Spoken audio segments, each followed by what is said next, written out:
শুভ নববর্ষ। শুভ নববর্ষ। কিন্তু তুমি রেডি হবে না? আমি তো রেডি।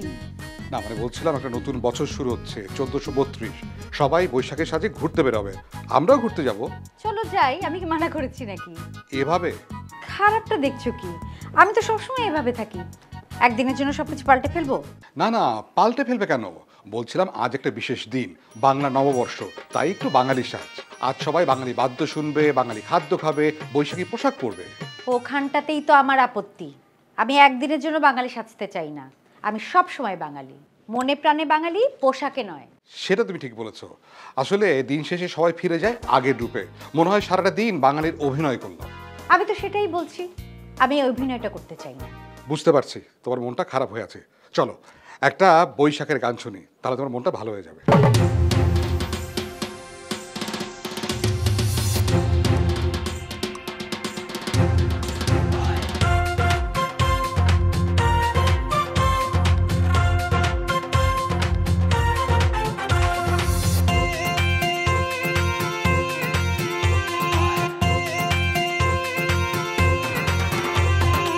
এলো এলো বৈশাখ এলো, পঞ্জিকাটা বদলে গেল, তাতে এমন কি আর হলো?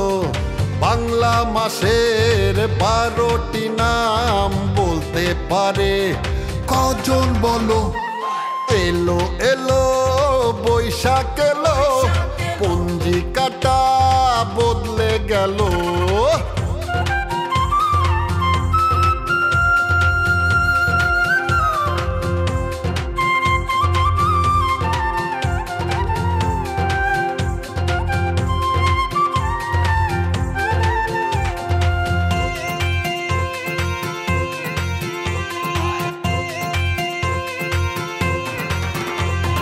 সবার ঘরে বিদেশমুখী সদস্যদের রুকি ঝুঁকি, একটি দিনের বাঙালি ভাব, সবার মনে একই প্রভাব। গাড়ি ফেলে চড়ে নাগর দোলায়, বাড়ি ছেড়ে দেখো মাঠের ধুলায়, রাত্র হাতেই চেয়ে দেখি পুরো শহর উল্টে গেল। এলো এলো বৈশাখ এলো, পঞ্জিকাটা বদলে গেল।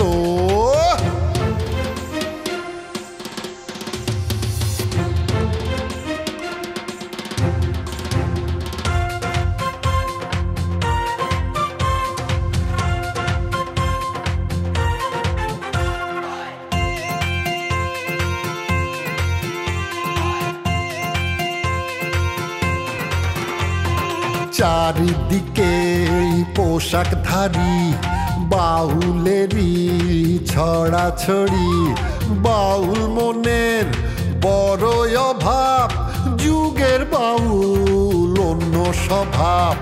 বৈশাখ এলেই দেখো কৃষ্টি সাজায়, দেখেই পড়ে এই দৃষ্টি ধাঁধায়। টিভি চ্যানেল খুলেই ভাবি এত বাউল কোথায় পেল? এলো এলো বৈশাখ এলো, পঞ্জিকাটা বদলে গেল, তাতেই এমন কি আর হলো? বাংলা মাসের 12টি নাম বলতে পারে কজন বলো? এলো এলো বৈশাখ এলো, পঞ্জিকাটা বদলে গেল। এলো এলো বৈশাখ এলো, পঞ্জিকাটা বদলে গেল।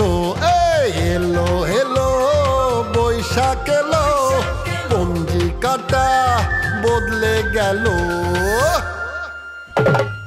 এই বৈশাখ এলেই বাংলা গান আর বাংলা বাদ্য শোনা যায়।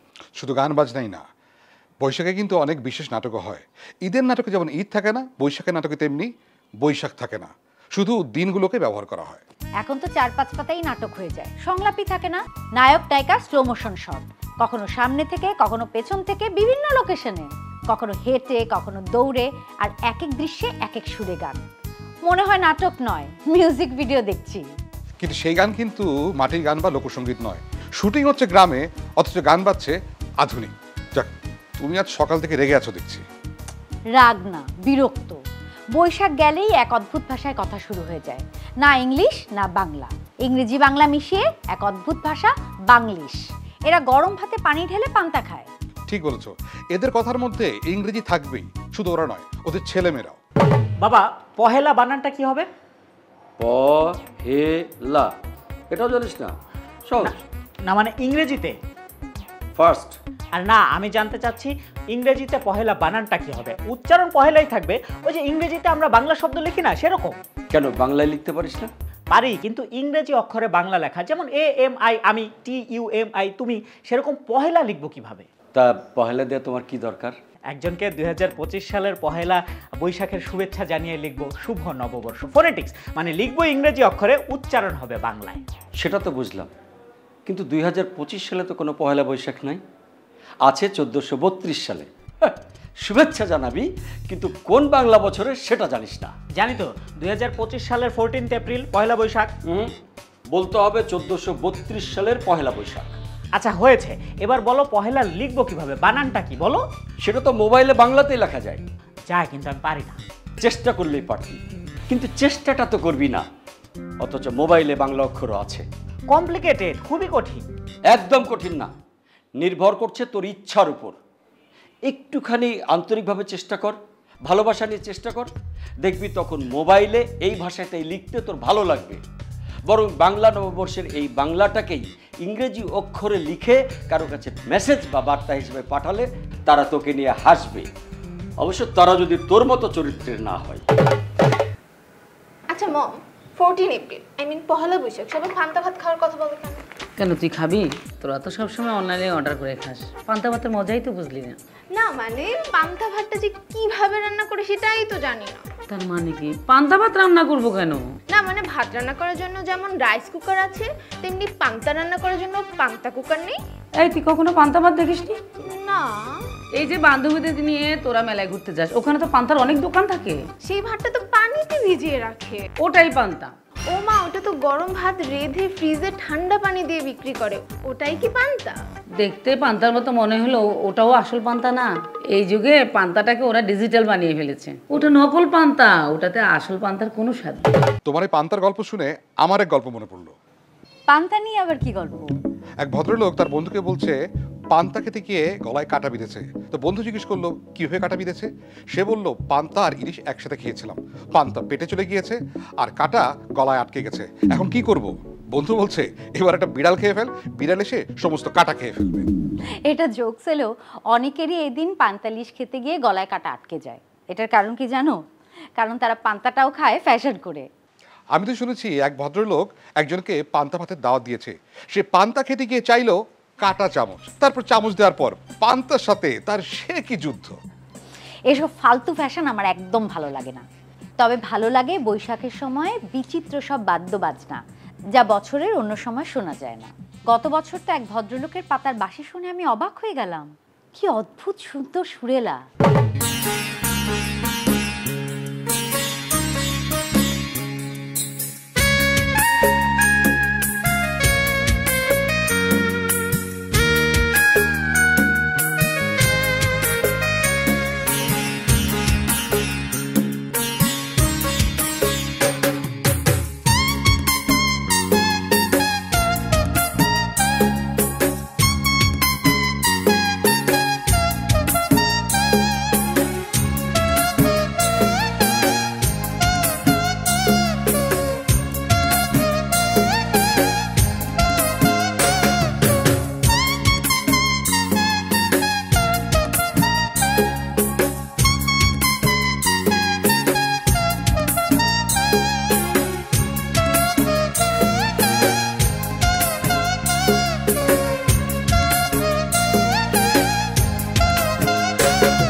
আচ্ছা তুমি কি মেলায় যাবে?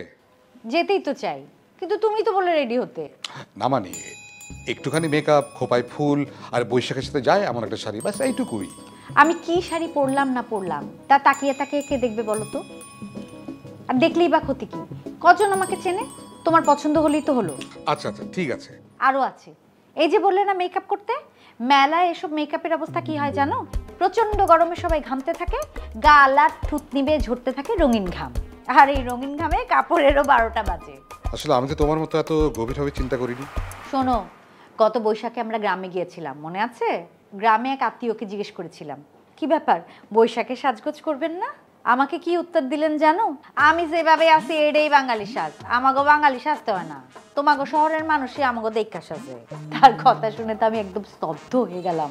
হ্যাঁ সে তো ঠিকই বলেছে, শহরে অনেক বিউটি পার্লার, এদিন সবাই বাঙালি সাজতে ব্যস্ত থাকে, অনেকে শাড়ি পরতেও পার্লারে যায়। হ্যাঁ, সেদিন ওদের ব্যবসায়ী তো থাকে রমরমা। শুধু সাজগোজ না, পয়লা বৈশাখে ইলিশের বাজার দর থাকে চড়া, ব্যবসায়ীদের পৌষ মাস আর আমাদেরই সর্বনাশ।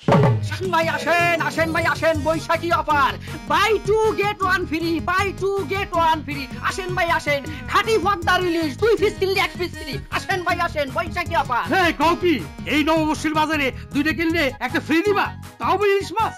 এই সময় তো ইলিশের দামের কমে, ইলিশে হাতি দেওয়া যায় না। ভাই আমি মিথ্যে কথা করছি না, আপনি কোন 2 পিস কিনবেন আপনি দেখাই দেন, সাথে যে পিস ফ্রি নেবেন সেটাও দেখাই দেবেন, এই 3 পিস একবারে দিয়ে দেবো। কোন তাহলে ঠিক আছে ঠিক আছে, আমার তুমি ওই 2 পিস দাও, ওই এই দুটো ফ্রি কোনটা দেবো? কোন ফ্রি ফ্রি তুমি এই যে চাচু, হ্যাঁ এই যে না,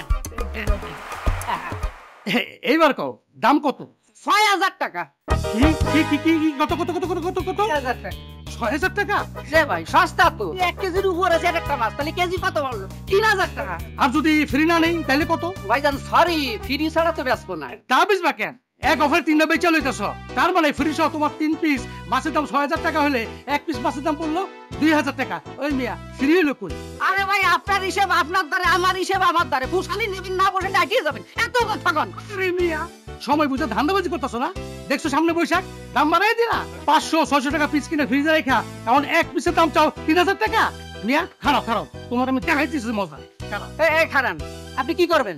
আমি করব না, পুলিশে করবো। খারাপ, পুলিশে ফোন দিতেছে। খারাপ খারাপ। এই দাঁড়ান, আপনি আমাকে পিছনে লাগছেন কে? 2টা মাছ বেচে সংসার চালাই, আর যারাই যে হাজার হাজার মন পিএস তারপর লবণ স্টক করে কোটি কোটি টাকা কামাই করে নিয়ে গেল, তাকে কিছু করতে পারবো? হ্যাঁ, এই ইলিশ মাছ না খালি আপনার দিন যাবে, অন্য মাছ দিয়ে আপনার সংসার চলবে, কিন্তু সেই মাছ রাঁধতে গেলেও আপনার ওই লবণ তারপর পিএস লাগবে, তাকে ধরতে হলে তাকে ধরেন যান। আরে মেয়ে তাগো ধরবা কেমনে? হেগো গুড়া তো বহুত শক্ত। তুমি যাই বলো না কেন, বৈশাখের প্রথম দিন বন্ধু বান্ধব নিয়ে পান্তা খাওয়াটা একটা উৎসবে পরিণত হয়েছে। সে কারণেই তো ইলিশের বাজার চড়া, আর শুধু খাবারের জন্য চড়া না। টিভিতে দেখেছি এখন শুধু ভাতের সাথে ইলিশ না, ইলিশ রুটিও বিক্রি হয়। রুটি দিয়ে শুকনো ভাজা ইলিশ খাবে কি করে? পানিতে ভেজানো রুটি, ওটার নাম দিয়েছে পান্তা রুটি। পান্তা রুটি যদি হয় তাহলে চড়া দামে ইলিশ না কিনে পান্তা পুটি বা পান্তা তেলাপিয়া খেলেও তো পারে। আসলে বৈশাখে ইলিশ খাওয়াটা একটা ঐতিহ্যে পরিণত হয়েছে। শুধু খাওয়া না, বৈশাখে ইলিশ ঘুষ হিসেবে দেওয়া হয়, আবার ধরা পড়লে ফাইনও দিতে হয়। আপনার নাম কি বলবো? বলো, ঠিকাদার আসগর সাহেব আসছেন। কি লাইন আছে নাকি? জি স্যার। হ্যাঁ দাদা কথা বলি। শুভ নববর্ষ স্যার। ও স্যার, কন্ট্রাক্টর আসগর বলছি স্যার। স্যার আজ বছরের প্রথম দিন, তাই দেখা সাক্ষাৎ করতে আসলাম, আর সেই সাথে এই উপলক্ষে কিছু সামান্য। আপনি তাহলে আসগর সাহেব? হ্যাঁ জি। তা আপনি? আমার পরিচয় পরে বলি। আপনার এই 2টো কার্টুনে কি আছে? তেমন কিছু না, সামান্য কটা ইলিশ মাছ। এত বড় 2টা কার্টুনে সামান্য কটা ইলিশ মাছ? আর এই ইলিশ মাছ আপনি কুদ্দুস সাহেবের বাসায় নিয়ে এসেছেন নববর্ষের ঘুষ হিসাবে, তাই তো? জি জি জি জি করে কোনো লাভ নেই, আমরা পুলিশের লোক, আমরা সব ইনফরমেশন নিয়ে এসেছি। শুনুন, শুধু আপনি নয়, আপনার মতো অনেকেই আছে যারা এই বিশেষ বিশেষ দিনে কাজ পাওয়ার জন্য বড় বড় কর্মকর্তাদের বাসায় বিশেষ গিফট নিয়ে আসে। রোজাদিতে দামি দামি শাড়ি, পাঞ্জাবি, কোরবানিতে আস্ত গরু, আর বৈশাখে আপনার মতো কার্টুন ভর্তি ইলিশ, যা 3 মাস খেয়েও শেষ করা যাবে না। I am sorry sir. হাতে নাতে যেহেতু ধরেছি, সুতরাং সরি বলে কোনো লাভ নেই। আপনার যা বলার আদালতে বলবেন। ইন্সপেক্টর সাহেব, অ্যারেস্ট করুন। ঘুষ দেওয়ার অপরাধে আপনাকে অ্যারেস্ট করা হলো, আর আলামত হিসেবে আপনার এই 2 কার্টন ইলিশ মাছ জব্দ করা হলো। আর ঘুষ নেওয়ার অপরাধে আপনার ওই কুদ্দুস স্যারকেও গ্রেপ্তার করা হবে। কারণ ঘুষ দেয়া এবং নেয়া দুটোই সমান অপরাধ। আচ্ছা, অনেক গল্প হলো, এখন ওঠো তো, আমাকে একটু ঘরের কাজে সাহায্য করো, বিকেলে মেলায় যাব। কি বলছো? আজকে একটা ছুটির দিন, গল্প করছিলাম, সেটাই তো ভালো ছিল। কিন্তু একটু ঘরের কাজ করলে কি হয়? তোমরা তো খালি অফিস করো, টাইম টেবিল ফিক্সড। এরপরে সাপ্তাহিক ছুটি আছে, বিশেষ দিবসের আবার ছুটিও পাও। ছুটির দিনগুলোতে হয় বাসা শুয়ে বসে কাটাও, নয়তো বন্ধুদের সাথে ঘুরতে চলে যাও। এদিকে আমাকে দেখো, আমার কাজের কোনো টাইম টেবিল নেই, কোনো ছুটিও নেই, সে সকাল থেকে রাত পর্যন্ত একটানা চলে। আমি জানি তোমাকে কত কাজ করতে হয়। শুধু তুমি না, আমাদের দেশের প্রতিটি নারী পুরুষদের সাথে কাঁধে কাঁধ মিলিয়ে সমান তালে কাজ করে, কেউ ঘরে কেউ বাইরে। এই যে আজকে পয়লা বৈশাখ, মেলায় গিয়ে যেসব পণ্য সামগ্রী দেখবে সেগুলো কিন্তু অধিকাংশই বানানো হচ্ছে নারীদের হাতে। এছাড়াও আমাদের ঐতিহ্যবাহী বিভিন্ন শাড়ি, বৈশাখী শাড়ি, তাঁতের শাড়ি, এসব তৈরির পেছনে পুরুষদের পাশাপাশি নারীদেরও অবদান আছে। জীবনযাপনের জন্য এবং সভ্যতার প্রয়োজনে খাদ্যের পরেই মানুষের কাছে প্রয়োজনীয় বস্তু হচ্ছে বস্ত্র। শিল্প সমৃদ্ধ অঞ্চল হিসেবে বাংলাদেশের খ্যাতি সেই প্রাচীন ও মধ্যযুগ থেকেই। দেশে প্রায় সর্বত্রই তাঁত শিল্পের প্রচলন থাকলেও সিরাজগঞ্জ জেলা তাঁত শিল্পের জন্য বিখ্যাত। এই জেলার প্রায় 50 কিলোমিটার বিস্তীর্ণ এলাকা জুড়ে তাঁত শিল্প অবস্থিত। এখানকার তাঁতিরা শাড়ি, লুঙ্গি, গামছা, থান কাপড়, থ্রি পিস, গ্রামীণ চেক সহ বিভিন্ন প্রকার বস্ত্র উৎপাদন করে থাকেন। জেলার বেশ কয়েকটি হাটে তাঁতিদের উৎপাদিত এইসব বস্ত্র বিক্রি হয়ে থাকে। এদের মধ্যে শাহজাদপুর তাঁতের কাপড় সমগ্র রাজশাহী, রংপুর বিভাগের মধ্যে অত্যন্ত বিখ্যাত। বর্তমানে কাপড়ের কেনাবেচার বিপুল চাহিদার কারণে সপ্তাহে 2 দিন, রবিবার ও বুধবার বিশাল আকারে শুধু কাপড়ের হাট বসে, যার মধ্যে শাড়ি প্রধান, এরপর লুঙ্গি ও গামছা। এছাড়া রয়েছে বিভিন্ন রকমের কাপড়। বাংলাদেশের প্রায় সব অঞ্চল থেকেই এখানে কাপড়ের ছোট বড় ব্যাপারী ও পাইকাররা আসে। স্থানীয় ব্যবসায়ীরা জানান, স্বাভাবিক সময় শাহজাদপুরের সাপ্তাহিক কেনাবেচা 100 কোটি টাকা হলেও ঈদকে ঘিরে ব্যবসা 5 গুণ বৃদ্ধি পায়। বিদেশি সিল্ক আর জর্জেট শাড়িকে পেছনে ফেলে শাহজাদপুরের তাঁতের শাড়ি বাঙালি নারীদের পছন্দের তালিকার শীর্ষে রয়েছে। 300 থেকে শুরু করে 3000 টাকা জোড়া দামের শাড়ি বিক্রি হয় এই হাটে। শাহজাদপুরের কাপড়ের হাটকে কেন্দ্র করে বিভিন্ন স্থানে সহস্রাধিক handloom, powerloom, screen print, dyeing, embroidery সহ বিভিন্ন সহায়ক শিল্প কারখানা গড়ে উঠেছে। এসব শিল্প কারখানায় প্রত্যক্ষ ও পরোক্ষভাবে প্রায় কয়েক লাখ শ্রমিক কাজ করছে। বর্তমানে দেশে উৎপাদিত তাঁতের শাড়ির শতকরা 40% রপ্তানি হচ্ছে ভারতে। এছাড়াও ব্যক্তি উদ্যোগে এখানকার শাড়ি জার্মানি, ইটালি, ইংল্যান্ড সহ বিভিন্ন দেশেও রপ্তানি হচ্ছে। আমাদের সিরাজগঞ্জ জেলায় প্রায় 15,000 ছোট বড় কারখানা আছে।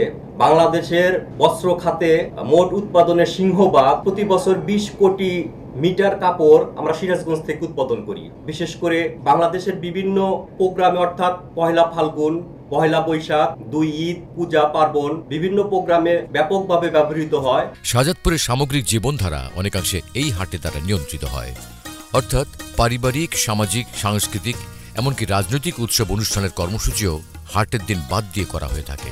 ভেবেছিলাম আজকে কোনো বিশেষ শাড়ি পরবো না, কিন্তু তোমার এই শাড়ির হাট দেখে একটি রঙিন শাড়ি পরে মেলায় ঘুরতে যাবার খুব ইচ্ছে হচ্ছে। ইচ্ছে হলো চলো, আমি তো সে কখন থেকে বলছি চলো মেলা থেকে ঘুরে আসি। তবে মজার ব্যাপার কি জানো, আজকের মেলায় যেসব প্রেমিক প্রেমিকাকে ঘুরতে দেখবে তাদেরকেও এই দিনটাকে ভালোবাসার প্রথম দিন, বিয়ের প্রথম দিন এই হিসেবে স্মৃতিতে ধরে রাখবে। আবার আছে পরকীয়া প্রেম। যুগটাই এখন এমন, নকল প্রেম সহজ হলেও সত্যিকারের প্রেম খুঁজে পাওয়া কঠিন। অথচ এক মন কখনোই দুজনকে দেয়া যায় না। সেজন্য তো গানেও আছে, আমার 2 নয়নে মনে প্রাণে তুমি সর্বদাই, তোমায় ভালোবাসতেও বেশি ভালোবাসি তাই।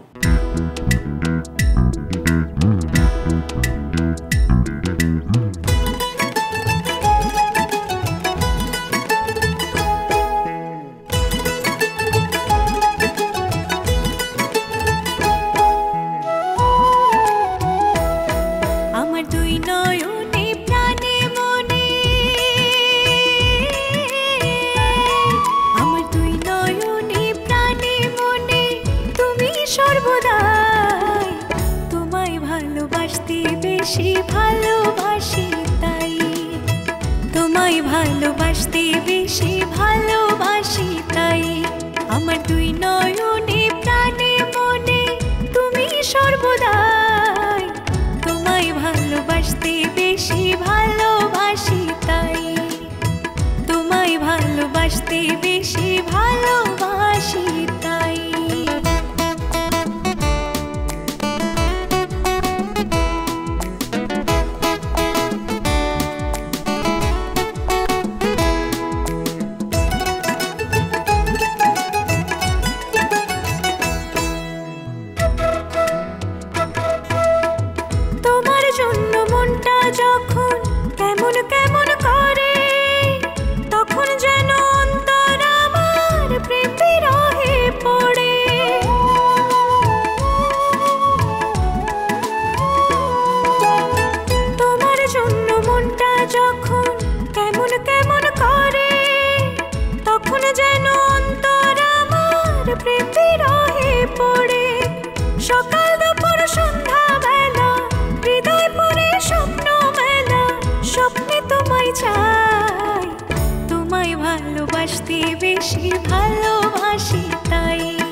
ভালোবাসতে বেশি ভালোবাসি তাই তোমায় ভালোবাসতে বেশি ভালোবাসি তাই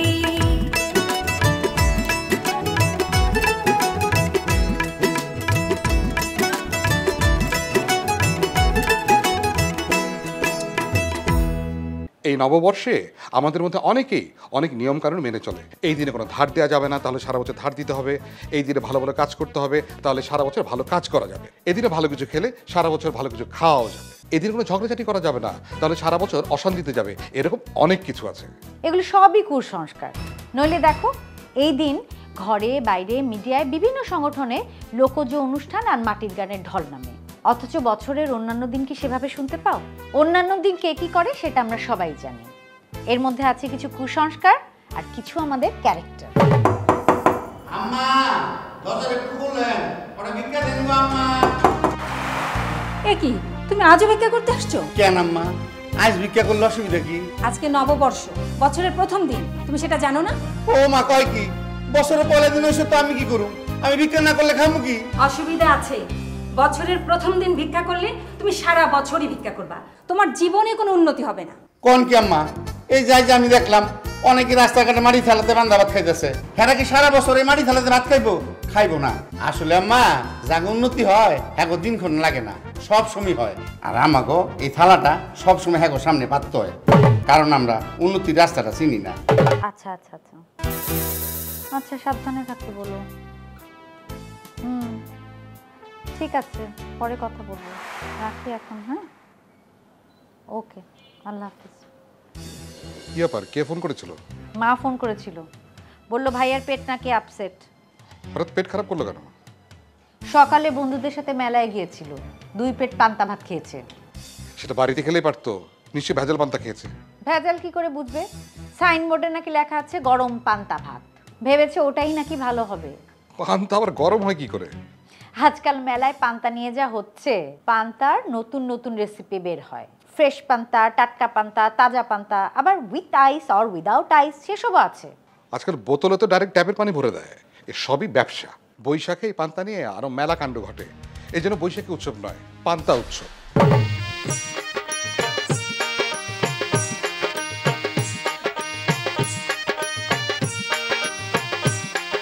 লাইভ পান্তা ঘর, জীবনে প্রথম শুনলাম পান্তাও লাইভ হয়। এই অনলাইনে লাইভের যুগে দেখবেন অনেকের হোটেলে নানা রকম মাছ অ্যাকোয়ারিয়ামে ভাসতেছে। আপনি খালি কইবেন কোনটা চান, লগে লগে ধরে ফ্রাই করে দিবে। আবার মাওয়া ঘাটে যান, দেখবেন পদ্মার সব তাজা ইলিশ সাজায় রাখছে, আপনি পছন্দ করবেন, নগদে আপনার ফ্রাই করে খাওয়াবে, লগে নেন দা ভর্তা। আবার অনেক দোকান আছে যারা আপনার অর্ডার মতো বিস্কুট, পাউরুটি, কেক যা চান আপনাকে আপনার সামনে বানায় দিবে। তাহলে পান্তায় দোষ করলো কি? তাই এইবারের মেলায় আমরা পান্তাটাও আপনার পছন্দের লাইভ বানায় দিব। কিভাবে? এই যে এইখানে চাইলে স্যাম্পল আছে, মিনিকেট, নাজি স্যার, বাসপতি, কাজললতা, চিনিগুড়া, গোবিন্দভোগ, তুলসীমালা পাইতাম, আছে মোটা চাল, সিদ্ধ চাল, আতপ চাল। আপনি খালি বলবেন কোন চালের পান্তা খাইতে চান, নগদে আমরা রেডি করে দিই। আমরা কিন্তু পোলাও চাল দিয়ে পোলাও পান্তা করি। কতক্ষণ লাগবে? 20 মিনিট। এতক্ষণ বসে থাকবো? কি বলেন ম্যাডাম, এই যুগে ভালো কোনো হোটেল বা রেস্টুরেন্টে গেলে আপনার বসে থাকতে হবে, কারণ তারা আপনার অর্ডার মতো রাইন্দা দিবে। এইটা তো রাস্তার পাশের হোটেল না যে ডেকে ডেকে সব রাইন্দা রাখবো। 20 থেকে 30 মিনিটে তো কমন টাইম। আর টাটকা খাইতে হলে তো একটু সময় দিতেই হইব। গরম ভাত দিয়ে পান্তা হবে কেমনে? গরম ভাতে পানি মিক্স করব। তাহলে তো পানিও গরম হয়ে যাবে। আরে ফ্রিজে ঠান্ডা বরফ পানি দিব, প্রয়োজনে আইস দিব। এই গরম রইদে ফ্রেশ বরফ পান্তায় আপনার কলিজা জুড়ায় যাবে।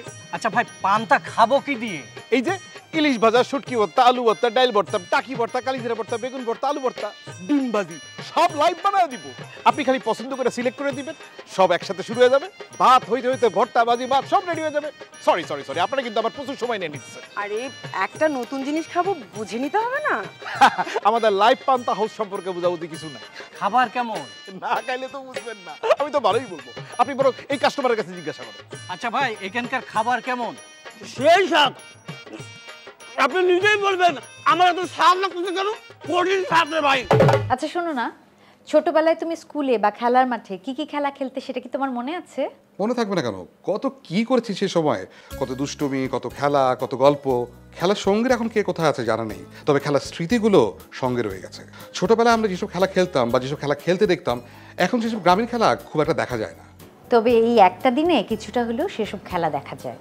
বিশেষ করে গ্রামের বিভিন্ন ক্লাবে, স্কুলে এসব চিত্র দেখা যায়। লাঠি খেলা, মোরগ লড়াই, হাডুডু, সাতচারা, ছোঁয়াছুঁই, ডাঙ্গুলি, লাটিম, এরকম নানান রকম মজার খেলা খেলতে দেখা যায় ছেলে বুড়ো অনেককেই। আবার অনেকে বয়সে প্রবীণ হলেও দল বেঁধে ঘুরতেও বের হয়। ঝিনাইদহ জেলার কালীগঞ্জ উপজেলার চাপালি গ্রামের একটি ব্যতিক্রমী ক্লাব চাপালি যুব সংঘ। 1971 সালে গ্রামের কিছু যুবক মিলে এই ক্লাবটি প্রতিষ্ঠা করেন। সে সময় ক্লাবের সদস্য সংখ্যা ছিল মাত্র 25 জন। এর মধ্যে এখনও জীবিত আছেন 13 জন। তবে নতুন পুরনো মিলিয়ে ক্লাবের বর্তমান সদস্য সংখ্যা 82 জন। এই ক্লাবের উদ্যোগে প্রতি বছর নাটক, সাংস্কৃতিক অনুষ্ঠান, ধর্মীয় সভা, ফুটবল টুর্নামেন্ট সহ জাতীয় সবগুলো দিবসই পালন করা হয়। তবে বয়স্কদের জন্য এই চাপালি যুব সংঘ ক্লাবের কিছু ব্যতিক্রমী উদ্যোগও রয়েছে। জীবনকে গল্পগুজব, হাসি আনন্দে ভরে তুলতে চাপালি যুব সংঘ স্থানীয় বয়োজ্যেষ্ঠদের জন্য এক ব্যতিক্রমী উদ্যোগ গ্রহণ করেছে, আর তা হচ্ছে গ্রামের বয়োজ্যেষ্ঠদের নিয়ে বনভোজনের আয়োজন। 2020 সাল থেকে প্রতি বছরই চাপালি যুব সংঘ গ্রামের বয়োজ্যেষ্ঠদের নিয়ে বিভিন্ন পর্যটন কেন্দ্রে বনভোজনে যাচ্ছে। প্রথম বছর পদ্মা সেতু, এরপর মাইকেল মধুসূদন দত্তের বাড়ি সাগরনাড়ি, এভাবে ফরিদপুরের পল্লীকবি জসিমউদ্দিনের বাড়ি, দেশের দ্বিতীয় আন্তর্জাতিক সমুদ্র বন্দর মংলা বন্দর ও এবছর বিশ্বের সর্ববৃহৎ ম্যানগ্রোভ ফরেস্ট সুন্দরবন। সকালে সবাই একই পোশাক পরে গ্রামের নির্দিষ্ট স্থানে সমবেত হন। সবাই মিলে গল্পগুজব করতে করতে বাস যাত্রা, এরপর ছোট ছোট লঞ্চে সুন্দরবন যাত্রা। প্রতিটি যাত্রায় ছিল আনন্দমুখর। সারাদিন ধরে বনভোজনে সবাই একাত্তা হয়ে ঘুরে বেড়ান, উপভোগ করেন সুন্দরবনের সৌন্দর্য। সবাই মিলে একসঙ্গে খাওয়া দাওয়া করেন। তারপর পড়ন্ত বিকেলে মেতে ওঠেন নানা রকম খেলাধুলায়। খেলা শেষে বিজয়ীদের জন্য থাকে পুরস্কার। উদ্যোক্তারা জানান, চাপালি যুব সংঘের এই বনভোজন আগামীতেও অব্যাহত থাকবে। আমাদের গ্রামে যারা বয়স্ক মানুষ, যারা বৃদ্ধ মানুষ, যারা বাড়ি বসে থাকে, বাইরে বের হতে পারে না, বের হওয়ার সুযোগ থাকে না, তাদের কোনো বিনোদন থাকে না, তাদের একটা বিনোদনের ব্যবস্থা হিসেবে তাদেরকে নিয়ে আমরা বার্ষিক বনভোজন করে থাকি। আমরা গত 5 বছর এটা অব্যাহত রেখেছি, আগামীতেও আমাদের এটা অব্যাহত থাকবে। দিন দিন আমাদের সবকিছুই দিবস ভিত্তিক হয়ে যাচ্ছে, অথচ দিন শেষে আমরা সেই দিবসের কথাই ভুলে যাই।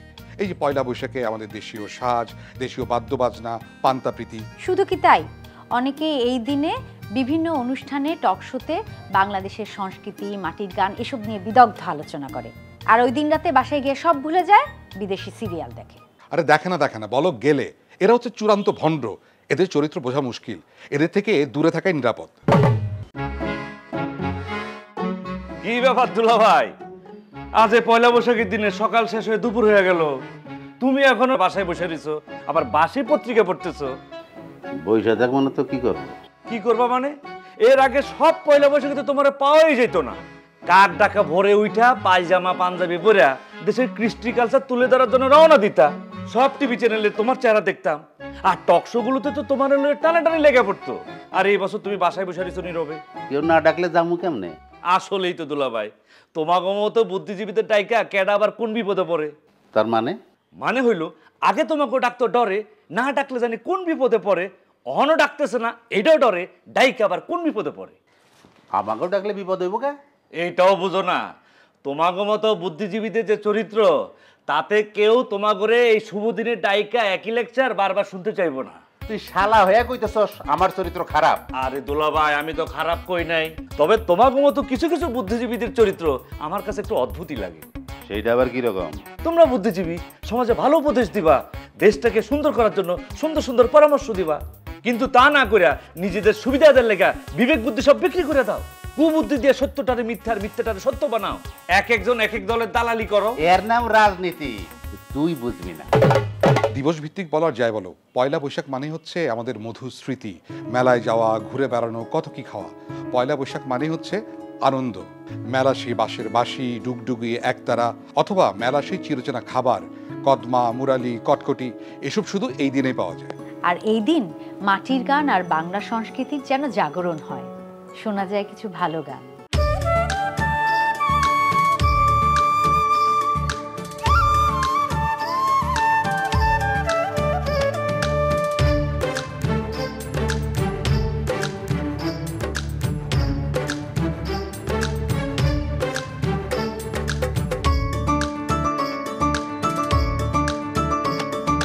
চৈত্রের শেষ রাত্রি পেরিয়ে মলিন শয্যা তোলে, তোমার আশার আশায় আমার হৃদয় দিলাম খুলে।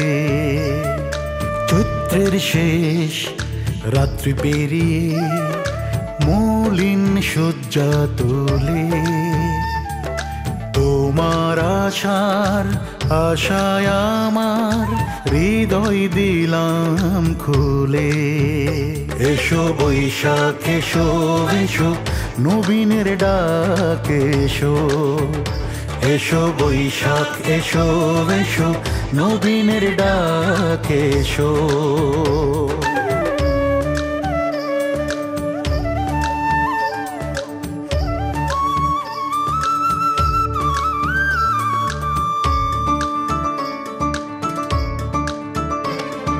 তোমার ইচ্ছে হলেই ঝড়ের নৃত্যে এসো,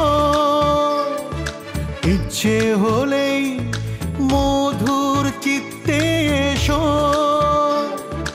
হয় ভেঙে দাও নয়তো সাজা, হয় ভেঙে দাও নয়তো সাজা অপরূপ ফলে ফুলে। এসো বৈশাখ এসো এসো নবীনের ডাক এসো, এসো বৈশাখ এসো এসো নবীনের ডাক এসো।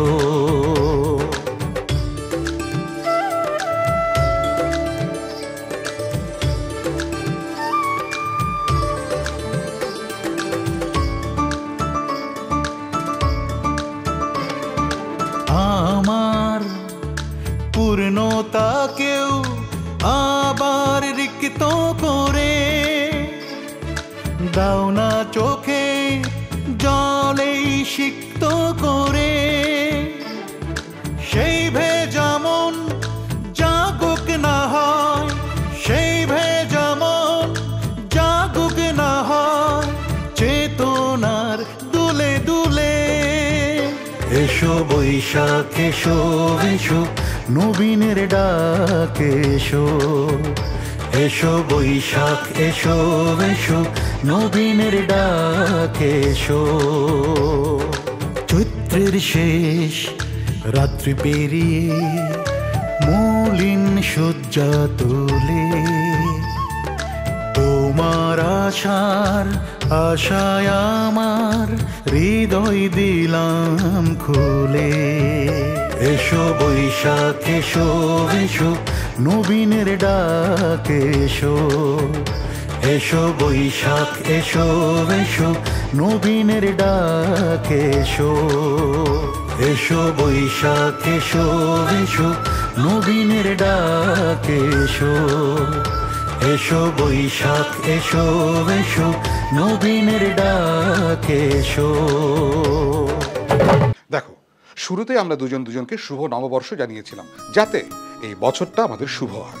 এই শুভ নিয়ে কিন্তু আমার একটা কথা আছে, যেমন ধরো শুভ সকাল, শুভ অপরাহ্ন, শুভ সন্ধ্যা, শুভরাত্রি, এগুলো কিন্তু সবকিছু দিন ভিত্তিক, দিনের বিভিন্ন সময় এগুলো বলা হয়।